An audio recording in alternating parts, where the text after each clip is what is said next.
Amém, igreja? Glória a Deus. Nessa noite, nós vamos para a última mensagem da série Um Novo Começo. E lá no começo, eu lembro muito bem, nós tratamos do Neemias 1, quando ele se compadece, quando ele tem compaixão no seu coração, pelo que estava acontecendo em Jerusalém, por aquilo que não eram boas notícias. Já fazia quase 1000 anos que não se vivia um avivamento naquele lugar. Já fazia muito tempo que o Senhor e o altar do Senhor não era restaurado naquela cidade, na cidade santa, como nós conhecemos, Jerusalém. E ao longo da caminhada nós fomos aprendendo sobre pedir os recursos para o Senhor. Inclusive hoje de manhã o pastor Aladir veio testemunhar para mim, e eu quero contar aqui agora, amém? Vamos exaltar o nome do Senhor através do testemunho. No dia 12 de janeiro foi pregado, coincidentemente por mim, sobre a gente pedir os recursos para o Senhor, que nós estamos precisando. E quem lembra que tinha madeira nos recursos que Neemias pede para o rei? Quem lembra disso, do capítulo 2? Neemias pede madeira como um dos insumos de recursos que ele estava precisando. Hoje de manhã, ao 12:01, o pastor Aladir veio assim: pastor Leno, eu estava indo construir a minha casa, e eu precisava de madeira. E naquele dia eu saí da igreja, tomando posse daquela palavra, eu pedi para o Senhor que eu precisava dos recursos pelos quais eu queria construir a minha casa própria. Ele já tinha o terreno há alguns anos e não tinha como construir a casa. Eu pedi para ele para contar esse testemunho. Naquele dia, não foi dia 13 de janeiro, irmãos, foi dia 12. Um grupo de amigos do pastor Aladir estava sabendo da situação, mas naquele dia, eles bateram na porta do pastor Aladir e doaram todos os materiais da casa dele. Dia 12 de janeiro, não foi ontem não. E eu falei: pastor, eu vou testemunhar isso hoje à noite. Vamos crescer a mensagem da noite, amém? Toma posse, meu irmão, do que está sendo pregado aqui. Toma posse para a sua vida. Ore ao Senhor daquilo que estamos ensinando. Mas indo adiante, nós viemos... Vou pular um pouco, mas na série da mensagem de semana passada, o pastor Judex nos lembrou e trouxe uma palavra abençoada sobre a vocação e o chamado de cada um de nós. A vocação e o chamado que Deus não deu essa palavra somente para pastores e líderes, Ele deu essa palavra para todo aquele que nele crê, levar adiante. O Senhor capacita em Marcos 16:15, todo crente, todo cristão, a ir por todo mundo pregar o evangelho. Aqueles que crerem serão salvos, aqueles que são salvos serão batizados, e aqueles que serão batizados vão ficar na cadeira da igreja felizes pro resto da vida? Não, a gente pega o ID para nós e a gente vai adiante. E o pastor Judex muito bem nos provocou a essa continuação. Um dia alguém talvez orou por nós no nosso prédio, na nossa rua. Um dia talvez alguém orou por nós ou falou de Jesus para nós no nosso trabalho. Alguém foi flecha do Senhor nas nossas vidas para que a gente entrasse num ambiente religioso de Cristo. E isso está disponível para mim e para você. O pastor Judex deixou isso muito claro na mensagem da semana passada. Um avivamento que tem a ver, uma reconstrução com pessoas que dizem sim, todas elas juntas, e não esperam que somente líderes e pastores façam isso. E nessa noite, no capítulo 8, nós vamos pegar talvez um dos melhores ouros desse conteúdo, porque nós estamos vivendo um tempo, meus irmãos, que assim como Jerusalém naquele tempo estava precisando ser reconstruída fisicamente, vocês já vão entender comigo, mas nós estamos vivendo esse tempo de estruturas físicas, de aparências físicas, de coisas que o audiovisual está no auge. Estão comigo? Estão entendendo? Os equipamentos da igreja nunca foram tão modernos, a gente nunca teve tanta qualidade de som, e eu não estou falando só de nós, eu estou falando de muito lugar além daqui, que ainda muito melhor as estruturas, mas tem lugar que não está precisando só de reconstrução física, tem lugares que, assim como Jerusalém, está precisando de uma restauração espiritual. E no capítulo 8, Neemias, como um bom líder que é, nós aprendemos que o livro de Neemias é um livro sobre liderança. Ele é o homem que lidera a construção dos muros, a reconstrução, mas ele vai falar com um cidadão que se chama Esdras. E na epígrafe do capítulo 8, nós vamos ver que é Esdras quem lidera a pregação da palavra a partir daquele momento. Israel, após ter os seus muros reconstituídos, após ter a segurança social restabelecida, a parte física, a parte social, a parte de segurança pública, como uma cidade deve existir e funcionar, ela precisa, e é isso que eu creio que era um propósito maior do Senhor, ser restabelecido a reconstrução espiritual da nação de Israel, espiritual dos judeus que até então eram o povo exclusivo do Senhor, até esse momento bíblico histórico. E Neemias, capítulo 8, versículo 1 em diante, eu peço que na projeção passe para nós, a NAA, ele vem a ser esse líder, esse homem de Deus, que convoca Esdras. O título do livro anterior de Neemias é Esdras, e nós vamos ler um dos capítulos e versículos anteriores também, mas nós aprendemos juntos nessa noite a partir desse texto bíblico, amém, irmãos? Quem está com vontade de ler a Bíblia de papel aí? Inclusive, saiba que a palavra de hoje é sobre a palavra. Eu não estou sendo redundante, a palavra é sobre a palavra, e ao longo da palavra você vai ver que a palavra é sobre a palavra, amém? Glória a Deus. Acende a luz para nós lermos as nossas Bíblias de papel, e você vai ver dentro desse texto, que essa palavra tem a ver com a palavra, sobre ler a palavra, para ensinar a palavra, amém? Glória a Deus. A epígrafe do capítulo na NVI é a leitura pública da lei. A epígrafe do capítulo na NAA diz: Esdras leu o livro da lei diante do povo, exatamente o que em 2025 agora nós estamos fazendo aqui. Pastor Lennon lê o livro da lei diante do povo. Nós estamos replicando uma cena bíblica, é isso que está acontecendo. Esdras capítulo 8, versículo 1, quando chegou o 7º mês, e os filhos de Israel já estavam morando nas suas cidades, todo o povo se reuniu, como um só homem na praça, diante do portão das águas, e pediram a Esdras, o escriba, que trouxesse o livro da lei de Moisés, que o Senhor havia ordenado a Israel. Esdras, o sacerdote, trouxe a lei diante da congregação, composta por homens, mulheres, preste atenção nisso, a congregação composta por homens, mulheres e todos os que eram capazes de entender o que ouviam. Era o primeiro dia do 7º mês, Esdras leu o livro em voz alta, diante da praça que fica em frente ao portão das águas, desde o amanhecer até o meio-dia, na presença dos homens, das mulheres e dos que podiam entender, e todo o povo tinha os ouvidos atentos ao livro da lei. Esdras, o escriba, estava num púlpito de madeira que fizeram para aquele fim. Estavam em pé, ao lado dele, à sua direita. Vamos pular os nomes, que são nomes difíceis, amém? Para a gente não nomear as crianças, como diz o pastor Judex. Estavam difíceis à sua direita, e à sua esquerda, outros homens e mulheres. Versículo 5, Esdras abriu o livro à vista de todo o povo, porque se encontrava num lugar mais elevado do que todo o povo. Quando abriu o livro, todo o povo se pôs em pé. Aqui a gente aprende sobre reverência que havia nesse tempo. Eles estavam voltando a ter reverência e primazia pela palavra. Quando abriu o livro, todo o povo se pôs em pé. Versículo 6, nós vamos ler bastante, amém, irmãos? Nós somos tudo um bando de Esdras aqui agora, lendo as escrituras, atentos, reverentes e querendo ouvir a palavra. Esdras louvou o Senhor, o grande Deus, e todo o povo, levantando as mãos, respondeu: amém, amém. E inclinaram-se e adoraram o Senhor com o rosto em terra. E Jesuá, Bani, Serebias, Jamim, Acube, Quelitá, Azarias, Josabade, Hanã, Pelaías e os levitas, são os levitas que ensinavam a lei ao povo, e o povo permanecia no seu lugar. Eles iam lendo o livro da lei de Deus claramente, dando explicações de maneira que o povo entendesse o que se lia. Neemias, que era o governador, e Esdras, sacerdote e escriba, e os levitas que ensinavam o povo, disseram a todos: este dia é consagrado ao Senhor nosso Deus, e por isso vocês não devem prantear nem chorar, porque todo o povo chorava ouvindo as palavras da lei. Não é só o pastor Lennon que chora, e está provado biblicamente agora, amém? Glória a Deus, porque todo o povo chorava ouvindo as palavras da lei. Então ele lhes disse: agora vão, comam e bebam o que tiveram de melhor, e mandem porções aos que não têm nada preparado para si, porque este dia é consagrado ao nosso Senhor.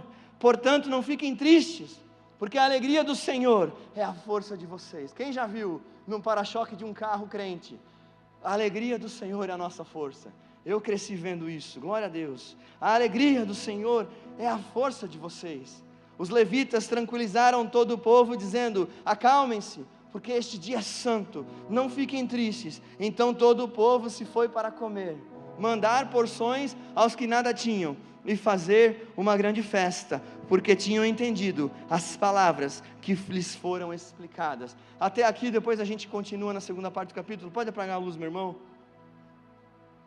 Gente, aqui nós começamos na introdução do capítulo a aprender algumas coisas que são necessárias através do texto bíblico. Mas antes de entrar no destrinche da exposição desse texto pela introdução, meio e fim, eu quero lembrar vocês que nós estamos passando alguns problemas na igreja evangélica brasileira, isso mesmo. E por isso que a palavra vai ser sobre a palavra, porque às vezes a gente, além de falar, precisa desenhar, e às vezes a gente precisa trazer a mensagem difícil que os nossos coaches gospel não trazem. Amém, igreja? Glória a Deus. Então, um dos problemas da igreja hoje é um liberalismo teológico. Não é um liberalismo teológico ou o oposto ao liberalismo teológico seria, pastor, eu não posso ser calvinista, eu não posso ser arminiano. Não é isso que eu estou falando. Ou calviniano, né? A gente mistura as duas doutrinas, calvinista e arminiana. Eu gosto da palavra calviniano, mas eu gosto de teologia bíblica, eu gosto de entender o evangelho a partir da teologia bíblica, que olha para todas as doutrinas e entende que tem muito mais coisa que nos une do que nos separa. Mas tem um liberalismo teológico, meus irmãos, que está ensinando coisa errada e falsa para nós. E nós precisamos nos atentar para mensagens que não são o evangelho de Cristo. Nós precisamos atentar hoje para denominações que nos seus seminários estão ensinando que a palavra de Deus não é infalível e não é inerrante como ela é. Se você não sabe, a palavra de Deus é infalível e inerrante. Todo e qualquer líder, pastor, que estiver falando que dá para adaptar alguma coisa, sai fora. Nós estávamos numa conferência de pastores, no final do mês de janeiro, e os pastores falaram para nós, e eu falo para vocês hoje, irmãos, deixa de seguir no Instagram, gente que não está pregando o evangelho de Cristo. É isso mesmo, começa a gastar o seu tempo, nós somos adultos, amém? Nós temos que amanhã acordar de manhã, tomar um café, otimizar o nosso tempo, fazer ele o mais útil que a gente pode, é ou não é? É ou não é? A gente tem que pegar, ler a Bíblia, o nosso capítulo da Bíblia, ler Neemias 8, segunda, terça, quarta, quinta. Nós temos que ser como o povo de Bereia, os bereanos, que foram testificar que Paulo, o apóstolo Paulo, realmente pregava o evangelho de Cristo. Mas a gente está escutando umas mensagens lindas, que massageiam o nosso ego, que sabe, esse dia eu vi um meme que o crente está na banheira, sendo alisado, e a gente dá like, e a gente empodera, e a gente segue, mas a mensagem do cara, ela não tem pé nem cabeça, nem começo, nem meio e fim, e não tem versículo bíblico algum, quando tem está distorcido. Mas ele é famoso, pastor Fernando, ele tem aprovação. Sabe, meu irmão, Judas andava com os apóstolos, ele teve lugar na mesa, mas depois de trair Jesus, ele cometeu suicídio, porque ele sabia que ele tinha feito exatamente o oposto daquilo que Jesus estava ensinando, trocado o ministério por dinheiro. E nós temos pessoas assim, sim, em 2025, fazendo as mesmas coisas, traindo o evangelho de Cristo, e isso precisa ser falado, isso precisa ser dito. Nós temos um outro problema, além do liberalismo, que é o sincretismo religioso. Ele conecta com o que eu falei, é falar a mensagem que mais atrai, é falar aquilo que é maravilhoso, é falar aquilo que me agrada, é falar aquilo, sabe, nós estamos em 2025, os pecados não são mais como eram em 1900, não, irmão, eles são exatamente como eles eram em 0, em 100 antes, em 100 depois, eles serão os mesmos pecados, porque a Bíblia é infalível, inerrante, eficaz e viva a palavra do Senhor. Eu não consigo adaptar a minha vida à Bíblia, é a Bíblia que tem que entrar eu vou me adaptar à Bíblia, não a Bíblia a mim. E quando a gente vê mensagens que estão adaptando a Bíblia ao modo que eu quero viver, isso é sincretismo religioso. Não, mas olha, tem uma linha que está soando mais legal para aquilo que eu creio, sabe? Cara, o evangelho não foi feito para ser legal, não sei se te avisaram. Ele foi feito para ser confrontador. Jesus falou, tome a sua cruz, negue-se a si mesmo e siga-me. Não é Jesus, está aqui a minha lista, eu quero isso aqui, ó, aqui, Senhor, e eu declaro agora. Claro, eu gostei quando eu vi um vídeo de um pastor, que nem nosso cachorro obedece nós, e a gente quer que Deus obedeça, claro, óbvio. Só que não. Deus não está lá no céu como um filho para obedecer o pai aqui de baixo. Não sei se te falaram, o nome dele é Abba Pai. E ele é um pai, e um pai sabe o que é melhor para o filho. O filho pode até pedir, mas quem sabe o que é melhor para ele é o pai. Amém, um amém. Glória a Deus. Isso é adaptação. E esses lugares que estão pregando falsamente, eles estão, meus irmãos, com as melhores estruturas físicas. Eles estão com os melhores muros. Estão comigo? Eles estão com a melhor aparência do bom. Eles estão com o melhor audiovisual.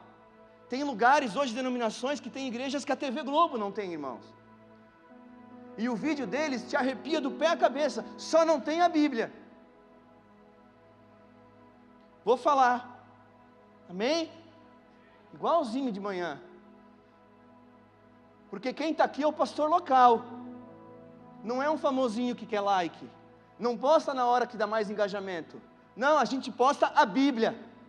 A gente fala daquilo que precisa ser falado. Porque a gente não quer cliente na igreja, a gente quer irmãos. E os irmãos eu quero encontrar no céu. Eu não quero te encontrar só domingo. Eu não quero te vender conferência. Eu não quero vender lugar especial. Eu quero te entregar para Jesus, para que Ele venha dar conta e falar para mim o que você fez. Eu ensinei o Evangelho, Pai. Eu fiz o meu melhor e olha que eu era falho, Senhor. Mas nós pregamos só o Evangelho. Só o Evangelho. A nossa conferência era só para trazer pastores abençoados, que tinham a mesma confissão de fé que a nossa, o mais próximo possível. A nossa conferência não visa lucro, ela só visa pagar as despesas. Nós não somos os camelódromos do Evangelho. Nós não somos vendedores de Cristo. Jesus não é um ticket no lugar mais especial da igreja. Aqui é o lugar que senta o médico e o paciente. Aqui é o lugar que senta o juiz e o condenado.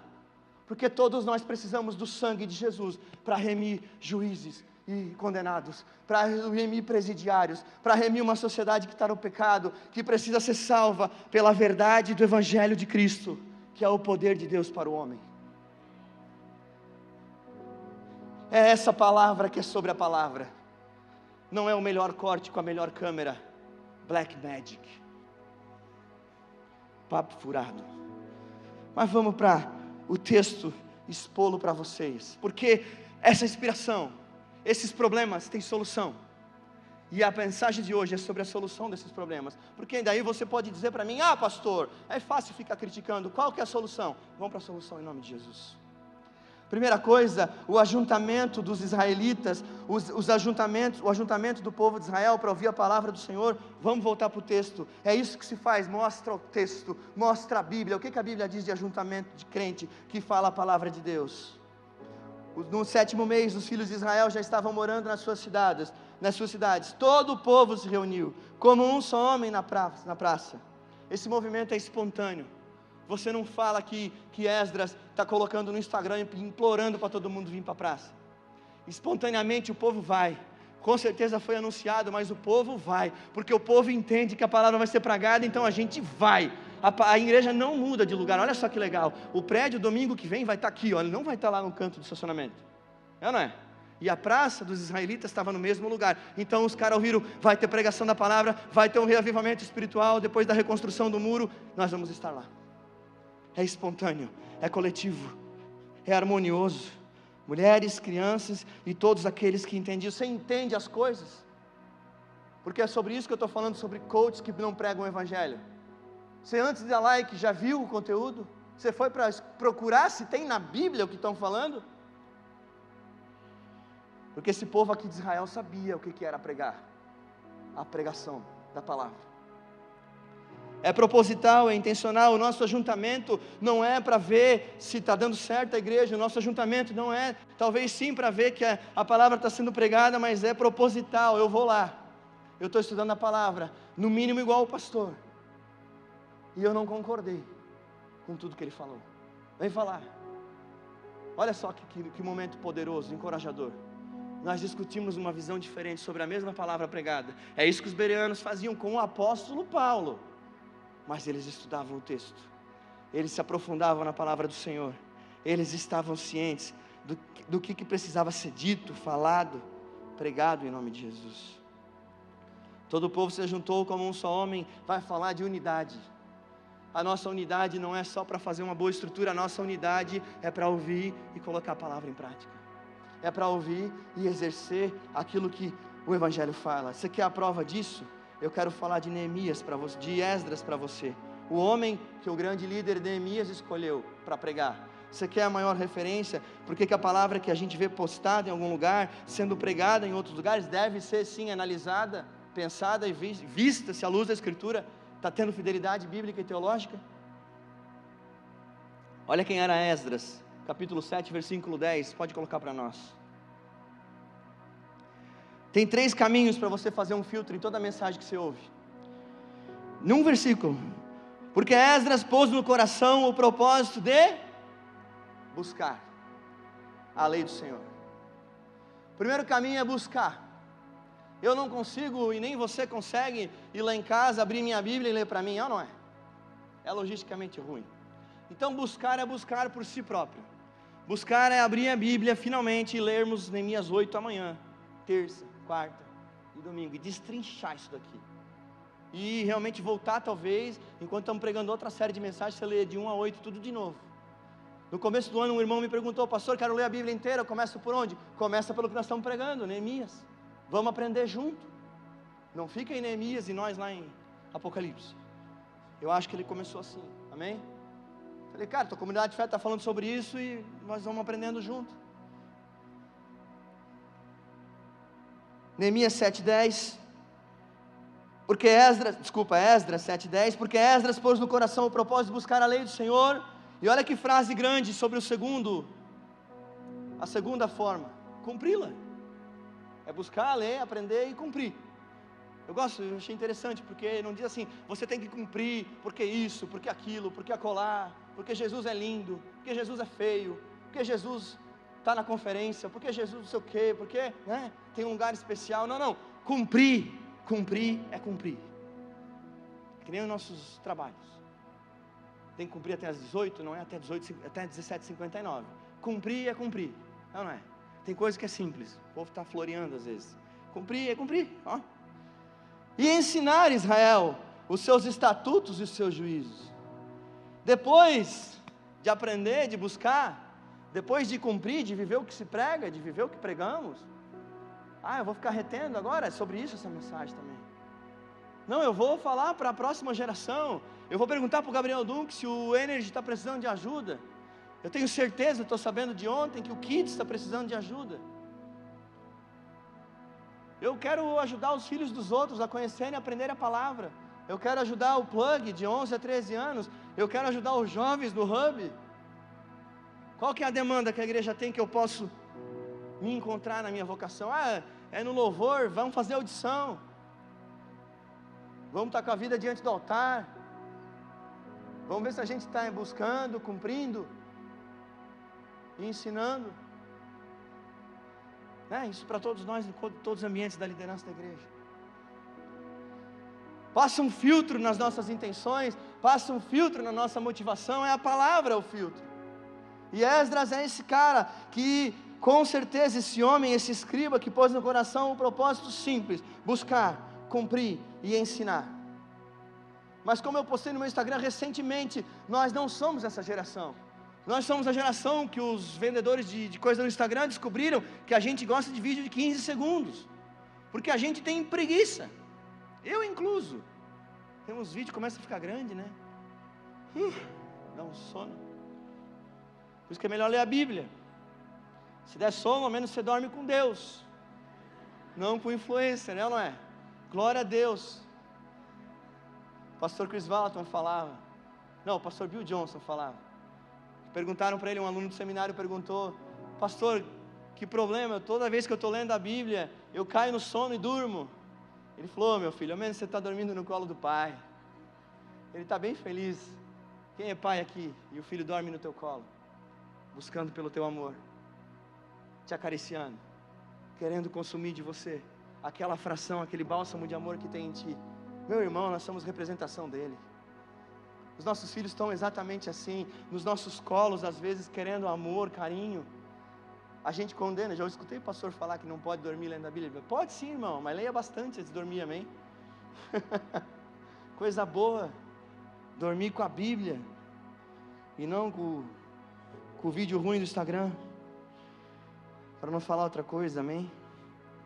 O povo no versículo 3, 1, 3, 6, 9, 12, demonstra algumas características de quem conhece a palavra, de quem tem relacionamento com a palavra. No versículo 1, eles estão com os ouvidos atentos, como vocês estão agora, muito bem fazendo, igual Esdras e Neemias pensaram para aquele povo.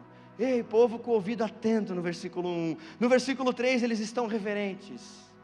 No versículo 6, como eu falei, no 6 é reverentes, no 9 é chorando, igual eu. Porque a palavra nos constrange, nos quebranta, nos mostra que na verdade nós não somos a última traquinas do Senhor. Muito pelo contrário, se não fosse por Ele, nós não éramos nada bons. Foi o sacrifício da cruz que nos tornou dignos do Senhor. Foi o sacrifício da cruz, Jesus morto, mas ressurreto, que nos deu acesso à graça. E isso nos dá lágrimas nos olhos, quebrantamento no coração, arrependimento de pecados. Não é uma pregação eloquente que faz isso, é o constrangimento que há em pessoas que se quebrantam através da verdade do Evangelho, que confrontam os seus pecados, que confrontam as suas verdades, os seus egos e os seus eus. O Evangelho é uma surra bem aplicada. Só que calma, fica bom. No versículo 12 fala que o povo se alegra. Sabe por que o povo se alegra? Porque depois das lágrimas, depois do quebrantamento, vem a alegria. Vem a alegria da salvação, de quem entendeu que Ele já morreu pelos seus pecados, e você agora tem identidade de filho. Você é amado do Pai, você é guardado por Cristo. A palavra fala em Apocalipse que Jesus é o nosso advogado fiel, que intercede para o Pai. A palavra também fala que o Espírito Santo clama por nós enquanto dormimos, com gemidos inexprimíveis, por orações que eu e você precisávamos fazer e não fazemos. O Espírito Santo da Trindade de Deus ora por mim e por você enquanto dormimos. É por isso que eu e você temos que se alegrar, por esse Deus poderoso, que nos guarda, que nos visita, que nos protege, até quando a gente não ora, até quando a gente não pede, Ele está cuidando dos seus. Alegre-se no Senhor. Para falar de quebrantamento, eu quero ser vulnerável aqui, como eu fui de manhã. Eu falava essa semana, eu respondi um post de um pastor, um teólogo de Pernambuco que eu sigo. Ele não é famosinho, irmãos, mas ele é bom. O cara é bom, crente, avivado. E o pastor Marcondes, ele posta umas coisas que geralmente não acontecem no Brasil. E nos Estados Unidos, um pastor, Sam Storms, o pastor do nosso livro do Desperte, Dons Espirituais, o pastor Sam Storms postou nessa semana na Rede X e no seu Instagram. Olha só que susto, irmãos. O pastor Sam Storms, um pastor americano relevante, escritor de livro, mais de 40 anos de ministério, pediu perdão. Que absurdo, né? Aí eu mandei para o pastor Marcondes: pastor, você tem conhecimento disso no Brasil? Porque eu já conheço o pastor Chris Valentin da Bethel, já pediu perdão publicamente por coisas que fez ou falou. Fez vídeo e disparou não só para a Bethel Church, mas para toda a comunidade de alunos que já estudou ou está estudando lá. Publicamente pediu perdão para mais de 100 mil pessoas, fora quem vê de graça, que não está nem no barco, sabe? Aí o pastor Marcondes falou: eles não pedem perdão. E eu falei: meu Deus, eu acho que eu já sabia, mas eu quis te perguntar. Mas por que eu estou contando isso? Eu não estou contando isso como benevolência, ou para falar que eu sou melhor que alguém, amém? Mas há 2 semanas atrás, aqui nessa casa, aqui nessa igreja, nós fomos comer um lanche com 2 casais, um deles era o pastor Everton, e eu falei uma frase dentro de um contexto que eu estava explicando algo, e eu disse assim para as pessoas que estavam na mesa, o pastor Everton estava: eu confio em mim. Você pode rir, irmão, é para você rir. E passou despercebido, mas eu falei que eu confio em mim. E no domingo à noite, na lanchonete, isso passou despercebido, pastor Fernando. Na segunda-feira à noite, o Espírito Santo me deu uma surra. Eu fui lá ler, né? Fariseu, religioso, e veio assim para mim: como é que é? Tu confia em você? Eu escutei ontem à noite. E o Espírito Santo me levou para um lugar de constrangimento, de arrependimento, e eu disse assim: Pai, me perdoa, eu não confio em mim, eu confio no Senhor, eu confio na Tua palavra, mas jamais em mim. Ó Espírito Santo, agora tu liga para as pessoas que você falou isso na frente delas e pede perdão. E eu falei: amém. E terça-feira de manhã, com a minha xícara de café, eu mandei mensagem para o pastor Everton, e eu disse: eu posso te ligar? Ele achou que tinha morrido alguém, né, pastor Everton? Por vídeo, quero olhar nos teus olhos. Ele falou: o que foi? Eu falei: cara, domingo eu falei isso, eu falei na mesa que eu confio em mim. Ele falou: eu não percebi, mas eu percebi, o Espírito Santo percebeu, e eu te peço perdão agora em nome de Jesus. E depois, com outro casal que estava junto pessoalmente, eu disse: ei, eu falei essa frase e o Espírito Santo me constrangeu, me quebrantou, como nós estamos pregando aqui, que o povo de Israel se quebrantou com a verdade do Evangelho. E eu disse: eu necessito, eu careço de pedir perdão para vocês, porque eu não confio em mim. Muito pelo contrário, se não fosse Cristo, eu não era nada. Se não for Cristo, eu não sou nada. Na verdade, eu não sou nada. Mas como diz João Calvino, tudo que tem de bom em mim é Cristo, o resto sou eu mesmo, falando que confia em si. Mano, estou rindo, mas eu já chorei muito por isso. Porque nós não podemos confiar em nós. E às vezes nós entramos em lugares, em mentiras que nós queremos acreditar que a gente é bom, mas que estão falando isso para nós, na internet, na igreja do audiovisual bom,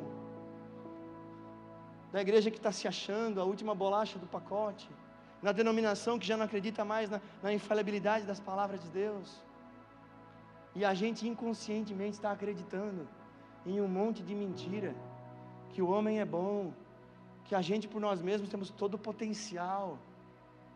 Só tem potencial em nós se for potencializado por Cristo, se for potencializado por perdão, por misericórdia, por graça. E você sabe do que eu estou falando, porque você é de carne e osso como eu. Circula sangue aí dentro. Não é o líquido do Robocop, não. De aço, sabe? Inoxidável. Que não tem temperamento, que não tem raiva, que não tem tristeza, que não tem cansaço físico, que não tem fome, que não tem sede. Não, eu e você somos de carne e osso, irmãos, falíveis, mas nele nós encontramos uma alegria do quebrantamento, do perdão, que se transforma em alegria, que conclui sim num momento alegre. Eu sou perdoado, eu sou redimido por esse sangue, eu sou lavado pelo sangue que foi vertido na cruz do Calvário. Eu sou lavado por esse sangue que me salvou, que me curou, que vai continuar me confrontando nos dias que eu penso, por uma bobagem humana, que eu confio em mim. Homem de pequena... É por isso que Jesus chamava os apóstolos, os discípulos, de homens de pequena fé. Eu creio que há 2 domingos atrás, antes do Espírito Santo falar comigo na segunda-feira, Deus já estava rindo de mim no domingo. Homem de pequena fé, ó, tadinho, coitado, segunda-feira eu dou uma surra nele. Irmãos, Deus é onisciente, onipresente, Ele está em todos os lugares, Ele vê todas as coisas, Ele é soberano, Ele é dono de tudo. Ele só não é dono das nossas decisões, das nossas atitudes, das nossas falas, que precisam ser pedidas, que sejam retroagidas, para que sejamos perdoados. Nós precisamos de pastores e líderes e ovelhas e pessoas dentro da igreja de Cristo, que pedem perdão e contam isso em público, que não vem aqui contar vitória, mas vem aqui contar fraqueza, que precisou de Jesus, e que se não fosse por Jesus, não era bom em nada. Isso é verdade, e isso não dá like, irmão, que isso é impopular, entendeu?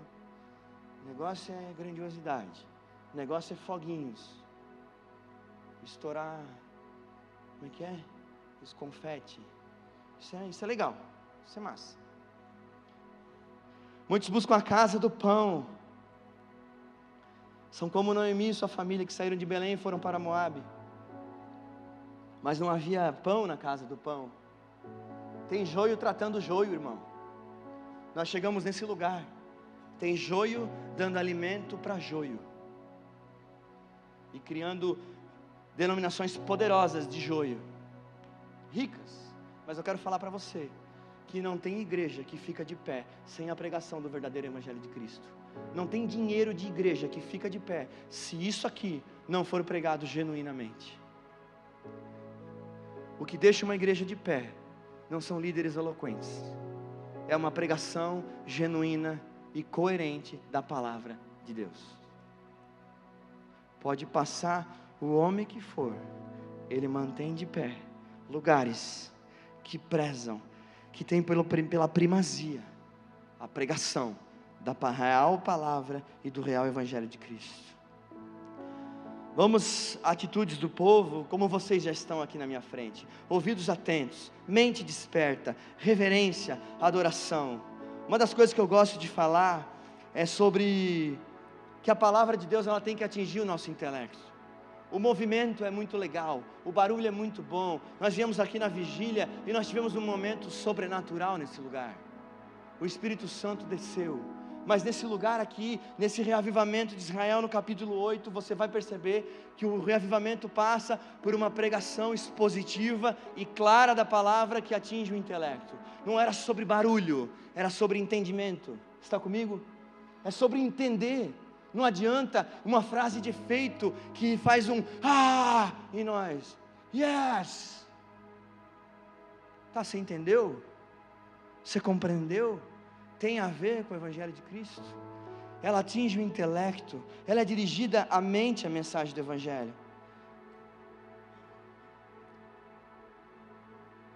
O versículo 8 nos confirma isso. Lá de Neemias 8:8. Eles iam lendo o livro da lei claramente, dando explicações, de maneira que o povo entendesse o que se lia. É por isso que só barulho não é suficiente, a gente tem que entender o conteúdo bíblico. A gente tem que ter consciência, o intelecto nosso atinge, a gente compreende e a palavra absorve para que a gente a cumpra. Porque se a gente não entender, é muito óbvio que a gente não vai cumprir, muito menos ensinar. Ela atinge as nossas emoções, sim. Vocês sempre viram um pastor chorão por aí. Como eu expliquei, choramos pelo pecado, mas temos a alegria da restauração. Nós temos a alegria no sacrifício de Cristo, que nos alcançou. Mas vou quase para a última parte da mensagem, que atinge a vontade. Depois de atingir o nosso intelecto, depois de atingir o nosso entendimento, depois de atingir o nosso cumprimento, nós vamos por uma vontade de obedecer ao Senhor. Eu não sei você, irmão, mas no domingo à noite, quando eu falei bobeira, estava tranquilo. Quando o Espírito Santo me mostrou que eu falei uma frase errada, eu estava com uma vontade de voltar ao centro da vontade dEle e de me apresentar diante dEle obediente, dizer: Pai, eu confessei, eu pedi perdão, você está aí? Eu estava igual o rei Davi: Senhor, tira tudo de mim, só não tira a Tua presença. Porque muito mais do que título, muito mais do que posição na igreja, eu amo o Senhor, pastor Fernando. Eu amo quando eu sinto o Senhor na Bíblia comigo. O pastor Bill Johnson bem fala: eu não vejo a Bíblia só para entendê-la, eu vejo ela para encontrar o autor. E depois de confessar, pedir perdão e misericórdia para meus irmãos, eu queria ter novamente o sentimento de que o Senhor está perto de mim. Eu queria novamente sentir a presença dEle. Porque não tem alegria maior do que você desfrutar de estar com o dono dessa palavra. A obediência a Deus é um lugar que eu tenho vontade de frequentar. Um lugar de obediência é um lugar que eu tenho vontade.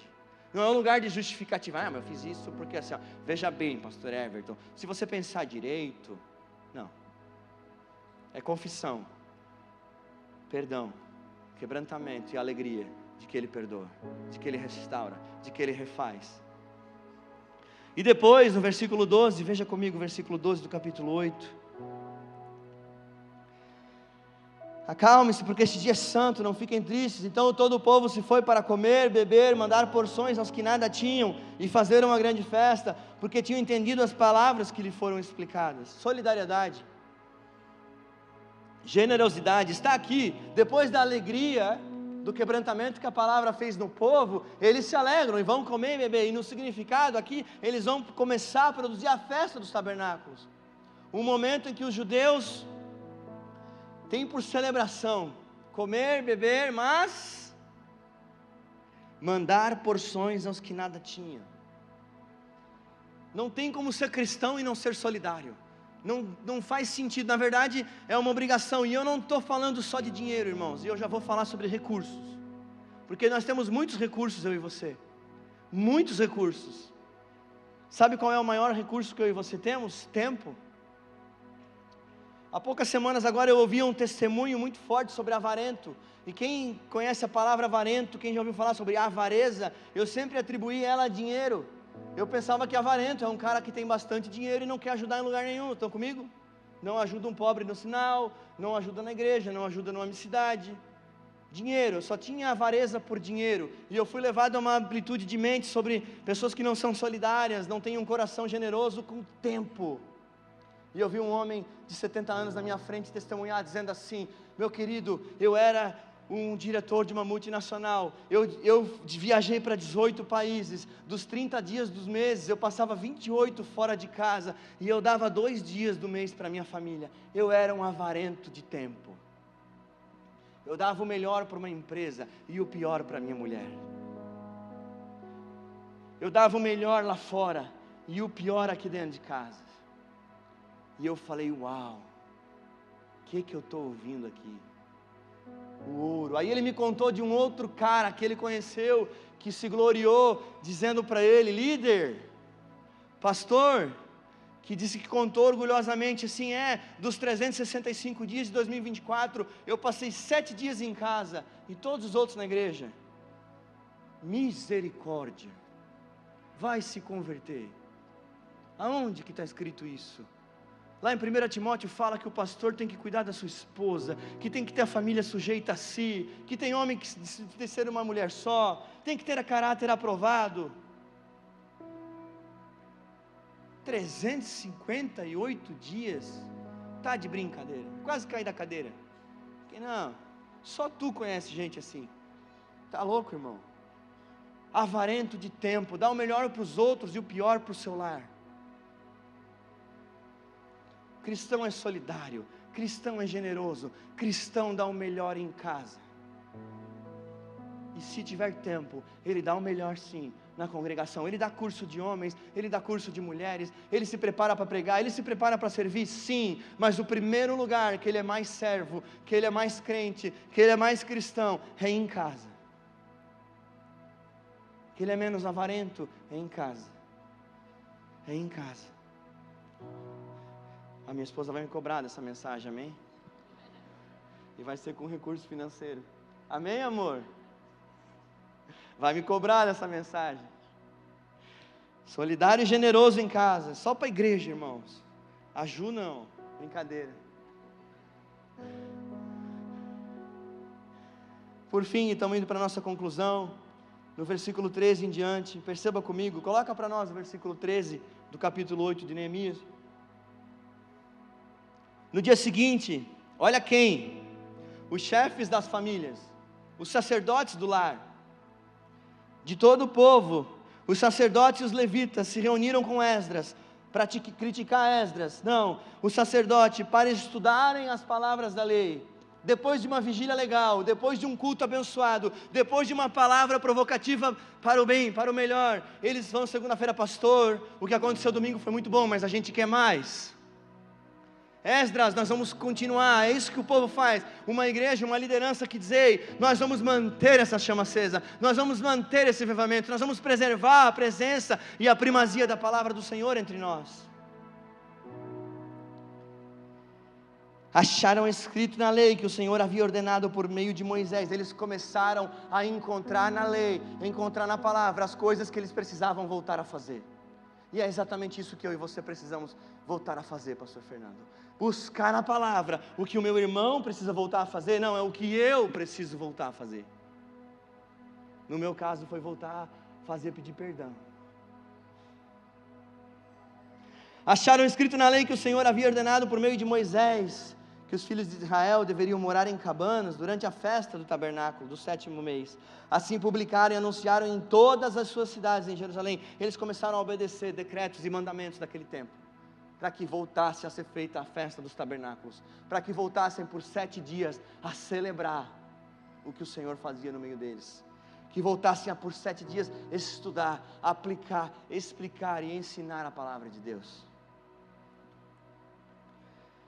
Olha o versículo 17, toda a congregação dos que tinham voltado do cativeiro fez cabanas e morou nelas, porque os filhos de Israel nunca haviam feito isto desde os dias de Josué. 1000 anos que não estavam mais fazendo isso. 1000 anos.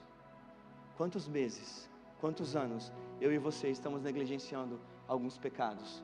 Quantos meses, quantos anos talvez nós estamos negligenciando o nosso papel de homem, de marido?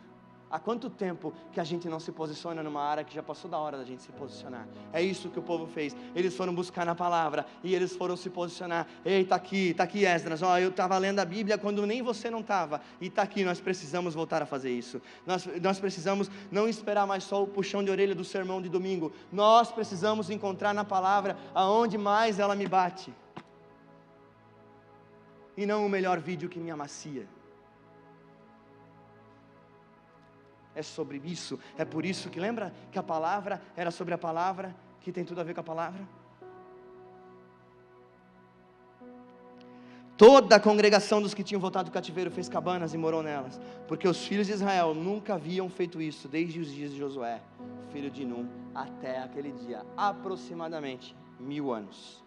E todos estavam muito alegres, felizes, regozijantes. O livro da lei de Deus foi lido diariamente, desde o primeiro até o último dia da festa. E celebraram a festa durante 7 dias. No 8º dia, houve uma reunião solene, conforme estava ordenado pela lei. Sabe, uma reunião solene, ela vai muito além. Sabe o que é solenidade? Solenidade pode ser entendido como um velório. Um velório é solene. É J.A. Packer que vai dizer que não tem nada mais solene do que um defunto com terno azul, morto. E uma das coisas que a gente tem visto também é lugares que estão mortos espiritualmente. Lugares que precisam, como nós cantamos aqui, do fogo do Espírito, do batismo do Espírito Santo, de um reavivamento de Pentecostes, para que a palavra do Senhor seja feita não só solene, mas viva, poderosa, aplicada e cumprida por homens e mulheres de Deus que querem procurar qual é a área da vida que faz muito tempo que eu não faço a Bíblia dar de confronto comigo. Não é encontrar na Bíblia onde alisa as minhas costas, é encontrar na Bíblia onde realmente eu recebo um chicote do Senhor. Mas depois eu me alegro, porque depois do quebrantamento, você lembra? Vem a alegria da restauração. Vem a alegria do perdão, vem a alegria de um Deus que já programou um plano de salvação para mim e para você. Amém?